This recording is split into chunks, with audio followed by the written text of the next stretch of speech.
مولانا حافظ پیر شبیر احمد صدر جمعیت العلماء تلنگانہ اور آندھرا کی جانب سے تلنگانہ کے وزیر اعلیٰ کو ایک خط روانہ کیا گیا، جس میں موجودہ حالات کے بارے میں توجہ دلائی گئی۔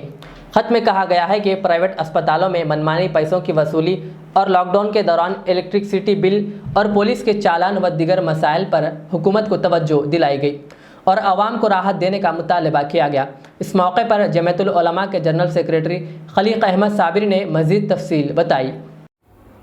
بسم اللہ الرحمن الرحیم۔ میں خلیق احمد صابر، جنرل سیکریٹری جمعیت العلماء تلنگانہ آندھرا پردیش۔ آج حضرت مولانا حافظ پیر شبیر احمد صاحب صدر جمعیت العلماء تلنگانہ آندھرا پردیش کی جانب سے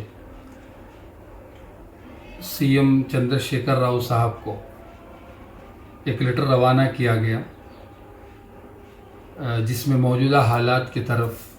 جو حالات ہیں اس کو آگاہ کیا گیا ہے، جس میں خاص طور پر پرائیویٹ ہاسپٹلس میں جو تلنگانہ کی عوام کو لوٹا جا رہا ہے اس سلسلے میں، اور الیکٹرسٹی ڈپارٹمنٹ کی جانب سے پچھلے لاک ڈاؤن میں بھی اور اس لاک ڈاؤن میں بھی عوام کو جو بل آ رہے ہیں اس سلسلے میں اور بھی بہت سے چیزوں کے سلسلے میں ان کو آگاہ کیا گیا ہے، بتایا گیا ہے۔ خاص طور پر جو رویہ پولیس کا ہے اس کی واقفیت کرائی گئی لیٹر میں، اور ریاستی جمعیت العلماء کی طرف سے اس کی پرزور مذمت کی گئی ہے کہ جو فرینڈلی پولیس ہے وہ پولیس عوام کے ساتھ کیسا سلوک کیا ہے۔ آپ لوگ جانتے ہیں، سوشل میڈیا کے ذریعے سے بھی دیکھ رہے ہیں، غریب عوام کے اوپر لاٹھیاں برسانا، گاڑیوں کو ڈیمیج کرنا اور عوام کو بھاری بھرکم چالانات ڈالنا اور چھوٹے کاروباری لوگوں کو پریشان کرنا، یہ تلنگانہ کی پولیس کا کارنامہ ہے۔ حالانکہ ڈی آئی جی صاحب کی جانب سے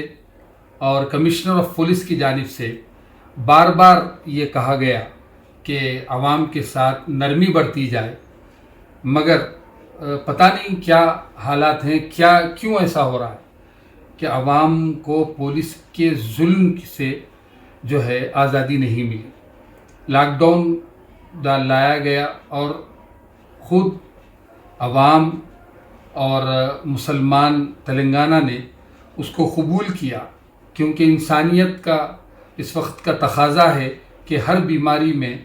عوام ساتھ دیتی ہے، تو ہم بھی اور ہمارے علماء اکرام، ہمارے اکابرین، ذمہ داران مساجد کے ذریعے سے عوام کو آگاہ کیے اور ان کو یہ سب چیزوں پر عمل کرنے کی جو حکومت کی جانب سے بتایا گیا ہے بار بار تلقین کرتے رہے۔ اور اللہ کے فضل و کرم سے ہر وقت، اس سے پہلے کے لاک ڈاؤن میں بھی اور ابھی بھی، مسلمانوں نے بہت بڑھ چڑھ کر حصہ لیا، یہاں تک کہ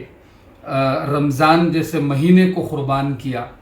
اور عید الفطر کی نماز کو اپنے گھروں میں ادا کرنے کو ترجیح دی، تاکہ یہ بیماری میں انسانیت کو جو نقصان پہنچ رہا ہے اس کو روکا جا سکے۔ اور ہمارا اسلام بھی یہی سکھاتا ہے اور سب مذہب یہی سکھاتے ہیں کہ کسی کو اگر تکلیف ہو تو ہم کو ساتھ دینا چاہیے۔ تو اللہ کے فضل و کرم سے کئی ایک تنظیمیں تلنگانہ میں، خود جمعیت العلماء تلنگانہ کے اضلاع میں تعلقوں میں کئی ایک جگہ کام کر رہی ہے، کئی ایک تنظیمیں کام کر رہی ہے اور حکومت کا ساتھ دے رہی ہے، اور حکومت کے جو فیصلے لاک ڈاؤن کے کیے گئے ہیں اس پر عمل پیرا ہے اور عمل کر رہی ہے۔ اس کے باوجود پولیس کا اس قسم سے ظلم کرنا اور گاڑیوں کے اوپر چالانات ڈالنا، اور پولیس کے جانب سے ہائی کورٹ میں ایک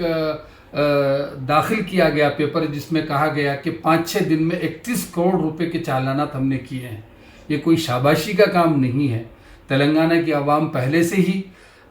جو ہے پریشان ہیں اور لاک ڈاؤن کی وجہ سے